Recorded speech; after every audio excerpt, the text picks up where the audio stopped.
ఇప్పుడు పిల్లలు గానీ, పెద్దలు గానీ కొన్ని కొన్ని పనులు స్వతంత్రించి చేసేస్తూ ఉంటారండి.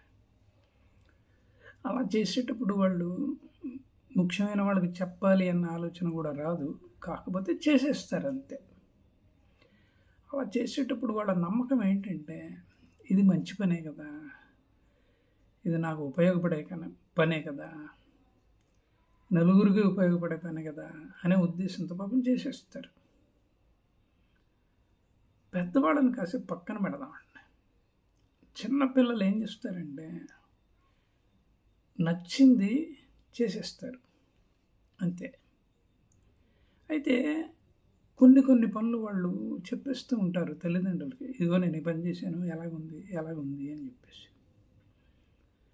చిన్న చిన్నవైతే మనం పెద్ద పట్టించుకోక్కర్లేదు. అప్రిషియేట్ చేస్తూ ఉంటాం. బాగా చేసావు, చాలా బాగుంది అని. మంచి బొమ్మేశారనుకోండి, 5 ఏళ్ల పిల్లలు, 4 ఏళ్ల పిల్లలు వెంటనే చూసి చాలా బ్రహ్మాండంగా ఉంది, దీనికి కలరింగ్ వేస్తే ఇంకా బాగుంటుంది, చెయ్యి అని అంటాం. వాడు సంతోషంగా వెళ్ళిపోతాడు. అయితే ఎవరికి చెప్పకుండా చేసేద్దాము పనులు అని పిల్లలు ఎదుగుతున్న క్రమంలో అనుకుంటూ ఉంటారు. దాన్ని మనం చాలా జాగ్రత్తగా గమనించినట్లయితే తెలియకుండా వాళ్ళలో ఏంటంటే ఒక క్రియేటివిటీ డెవలప్ అవుతుందనేది అర్థం. అంటే చేసిన ప్రతి పని కూడాను సక్సెస్ కావాలని, అది మంచి పని అని అనుకోవడానికి వీల్లేదు. ఏదో చేయాలని ప్రయత్నిస్తారు, అది ఒక విధంగా ఫెయిల్ అయిపోతూ ఉంటుంది. అయితే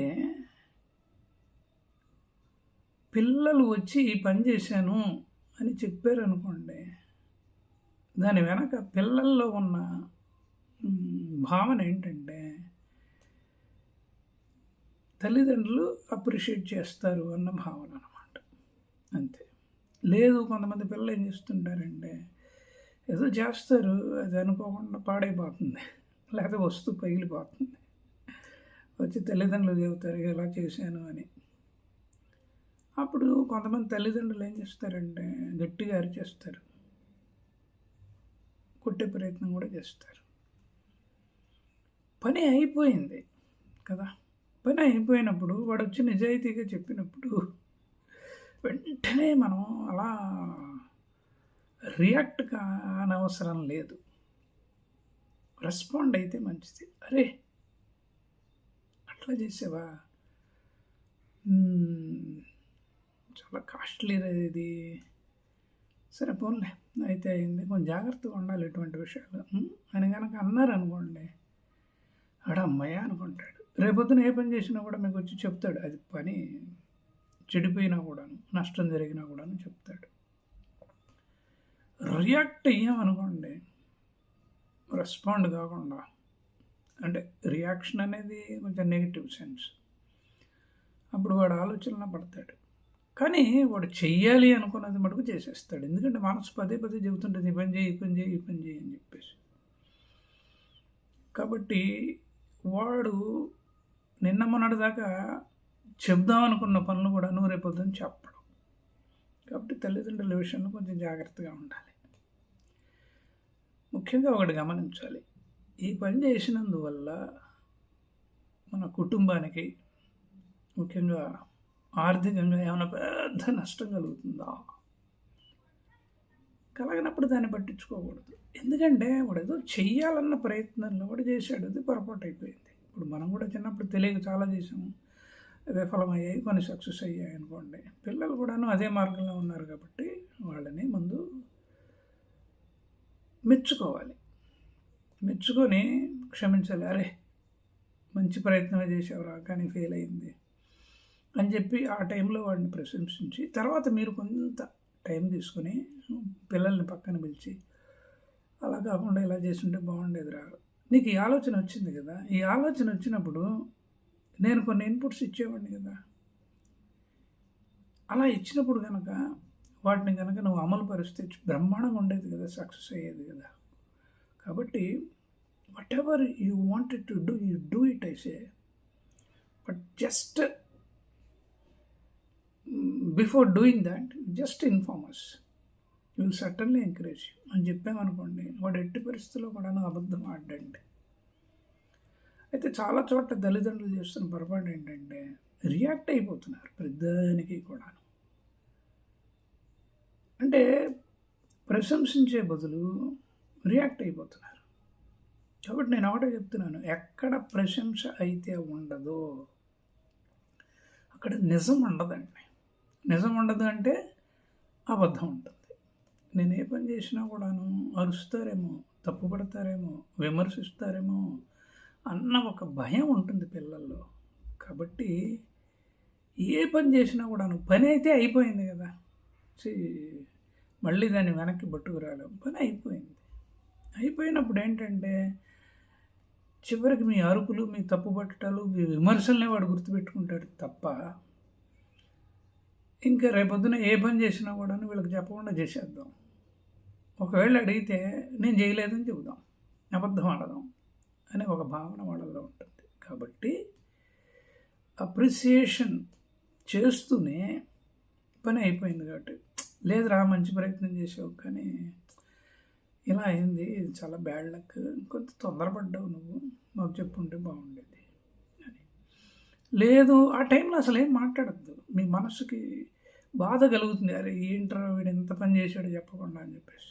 కానీ ఆ రోజు సాయంత్రం లేకపోతే మరుసటి రోజు ప్రత్యేకంగా వాడిని కూర్చోబెట్టి, నేను ఆలోచించాను రా, జనరల్గా మాకు చెప్పి చేస్తావు కానీ ఈసారి ఎందుకో చెప్పి చేయలేదు, ఓ పని చేద్దాం, ఏమైంది మహా ఏదో 2000 రూపాయలు ఖర్చు అయింది అంతే కదా, నీకు నిజంగా చెయ్యాలి అని అనుకుంటే నాకు రేపటి లోపల చెప్పు, ఈ పనిని కొత్తగా మొదలు పెడదాం అని అన్నామనుకోండి, ఇంకా జీవితంలో వాడు ఎప్పుడు కూడాను మనకి చెప్పకుండా ఏది చెయ్యడండి. అంటే ఈ పరిజ్ఞానం తల్లిదండ్రులకి ఉండాలి. కాసేపు నేను కొంచెం పెద్దవాళ్ళ దగ్గరకు వస్తానండి. ఇప్పుడు భార్యాభర్తలు ఉన్నారు. భార్య అన్నీ చెప్పాలని లేదు భర్తకి, కొన్ని స్వతంత్రించి చేసేస్తూ ఉంటుంది. ఆ మాత్రం స్వతంత్రం ఆమెకు ఉంటుంది కాబట్టి చేసేస్తుంది. భర్త కూడా అంతే, కొన్ని చేసేస్తాడు. అలా చేసినప్పుడు నేను ఇందాక పిల్లలకి తల్లిదండ్రులకి చెప్పాను కదా, ప్రిన్సిపల్ లాగా చెప్పాను కదా, అదే ప్రిన్సిపల్ వీళ్ళకు కూడా వర్తిస్తుంది అనమాట.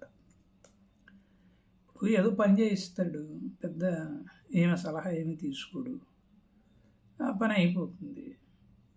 అది ఒక్కొక్కసారి వికటిస్తుంది, ఒక్కోసారి సక్సెస్ అవుతుంది. సక్సెస్ అయిందనుకోండి ఏమందు భార్య, సక్సెస్ కాలేదనుకోండి ఎందుకండి ఊరిని తొందరపడ్డారు అనవసరంగా, ఇట్లాగే వేస్ట్ చేస్తుంటారు మీరు డబ్బులు, నాకేం నచ్చలేదండి అని అందనుకోండి, పాపం ఇతను కూడా ఆలోచనలో పడతాడు. ఓహో, కొన్ని విషయాలు మనం అసలు చెప్పకూడదు, సైలెంట్గా చేసేసేయాలి. ఎందుకంటే కొన్ని పనులు చెప్పకపోతే వాళ్ళకి అసలు జీవితాంతం తెలియవు. కాబట్టి దాచేద్దాం, ఈయనకేం చెప్పక్కర్లేదు అన్న భావన వెలువడుతుంది అనమాట. అక్కడ భార్య కూడా ఏం చేయాలంటే, చేసారా సరే కానివ్వండి, ఓకే చేసేసారు కదా, ఇంకేముంది, నాకు చెప్తే బాగుంటుంది కదా, చెప్తే కాదంటానా, లేదా సలహా ఇస్తాను అని కనుక వదిలేస్తే ప్రతి పాపం చెప్పడానికి ప్రయత్నిస్తాడు. ఒకవేళ విఫలమైన వచ్చి భార్యకు చెప్తాడు, ఇలా చేశాను, ఇలా పని కాలేదు అని చెప్పేసి. అందువలన చెప్పి చెయ్యాలా, చెప్పకుండా చెయ్యాలా అన్నది మనిషి ఎదుగుతున్న క్రమంలో అతని విజ్ఞత మీద ఆధారపడి ఉంటుందండి. కానీ కొన్ని పనులు ఏంటంటే ఏముందిలే కుటుంబానికి చేస్తున్నాను కదా, ప్రతి ఎక్కడ చెబుతామన్న భావంతో భార్య కానీ భర్త కానీ చేసేస్తూ ఉంటారు. అయితే ఆ పని వెనక ఇంటెన్షన్ తెలుసుకోవాలి. ఇది కుటుంబానికి పనికి వచ్చే పనే, పిల్లలకి పనికి వచ్చే పనే. కొంతమంది ఏం చేస్తుంటారంటే భర్తలు భార్యలకు చెప్పకుండా ఈ డెకరేటివ్ ఐటమ్స్ పాపం పట్టుకొచ్చేస్తారు. చెప్పాలన్న ఆలోచన కూడా రాదు. ఇంటెన్షన్ ఏంటంటే ఇల్లు అందంగా కనపడాలి ఎవరన్నా వచ్చినప్పుడు అని చెప్పేసి పట్టుకొచ్చేస్తారు. పట్టుకొచ్చిన తర్వాత భార్యకు చూపెట్టారు అనుకోండి, పట్టుకొచ్చేసాడు అంతే, దాన్ని మళ్ళీ వెనక్కి ఇవ్వడానికి వీలు లేదు కదా. బాగుందండి, బాగుంది, ఎక్కడ పెట్టాలనుకుంటున్నారు అంటే బలం చోట పెట్టాలనుకుంటున్నారు అన్న తర్వాత మధ్యాహ్నం భోజనం చేసి సాయంత్రం లేచి టీ తాగుతున్నప్పుడు అరే ఏంటండి మీరు బాగానే ఉన్నారు, నాకు బోర్ కొడుతుంది కదా, మీరు కొంచెం నాకు చెప్పుంటే నేను కూడా వచ్చేదాన్ని కదా, లేకపోతే మీరు వీడియో కాల్ చేసి చూపెడితే ఈ ఐటెం కదా ఇంకో ఐటెం చెప్పేవాడిని కదా, చెప్పేదాన్ని కదా అని అంటుందన్నమాట. అట్లా కొంతమంది ఛాన్స్ కూడా ఇవ్వరు. కాకపోతే ఛాన్స్ ఇవ్వకపోవడానికి ఏంటంటే ఒక్కోసారి ఇంటెన్షన్ కూడా ఉండదు. ఇంటెన్షన్ ఉందనుకోండి, ఆ ఇంటెన్షన్ ఏమై ఉంటుందంటే నేను ఏది చేసినా అప్రిషియేట్ చేయదు, ఎందుకు వచ్చిన వాళ్ళ చేసి పడేద్దాం అంటే 2 మాటలని ఊరుకుంటుంది అని కూడా చేసేస్తారండి. అందువల్ల ఏంటంటే ఎక్కడైతే ప్రశంస ఉండదో అక్కడ నిజం బయటికి రాదండి, అంటే అబద్ధం కూడాను దాయపడుతుంది అనమాట. ఇవన్నీ కూడాను చిన్న చిన్న విషయాలుగా కనిపిస్తాయి, కానీ క్రమక్రమంగా ఏంటంటే నమ్మకం కోల్పోతూ ఉంటారండి వ్యక్తులు, నమ్మకం కోల్పోతూ ఉంటారు. కాబట్టి తల్లిదండ్రులు పిల్లల ఏడల కానీ, భార్య భర్త ఏడల కానీ, భర్త భార్య ఏడల కానీ కొన్ని విషయాల్లో ఏంటంటే చూసి చూడనట్టు ఉండాలి. అలా చూసి చూడనట్టు ఉంటూనే సమయం వచ్చినప్పుడు దాని గురించి నిజాయితీగా చర్చించాలండి. చర్చిస్తే ఏమవుతుందంటే మొట్టమొదట దాని మీద కామెంట్ చేయకపోతే ఏమయ్యా పర్వాలేదులే, నేను చెప్పాను ఆమె రిసీవ్ చేసుకుంది అని అనుకుంటాడు. తర్వాత తీరిగ్గా కూర్చోబెట్టి మెల్లగా చెప్పారనుకోండి, పెద్దవాళ్ళైనా పిల్లలైనా వింటారు. ఇది ఎంత సున్నితమైన విషయం అంటే దీన్ని పెద్దగా గమనించరు, ఏముందలే అని తేలిగ్గా తీసుకుంటారు. అలా తేలిగ్గా తీసుకునే విషయాలే మనసులో ఒక్కొక్కసారి నెగిటివ్ ముద్రలు పడిపోతాయండి. కాబట్టి ఇటువంటి విషయాల్లో కొంచెం జాగ్రత్తగా ఉండాలన్నమాట. అంతేనంటే ఈ వీడియోలో ఇంకేమీ లేదు. ఎందుకో సడన్గా ఆలోచన వచ్చింది, చెబుదాం అనిపించింది, చెప్పేశానండి. విన్నందుకు కృతజ్ఞతలు. నా వీడియో నచ్చితే నా ఛానల్కి సబ్స్క్రైబ్ చేయండి, వీలైనంత ఎక్కువ మందికి షేర్ చేయండి, లైక్ బటన్ నొక్కండి. అట్లాగే కామెంట్ బాక్స్లో మటుకు మంచి మెసేజ్ని పెట్టండి.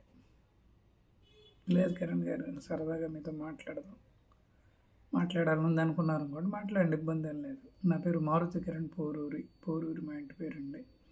నా ఫోన్ నెంబర్ 9491063089. నమస్కారం.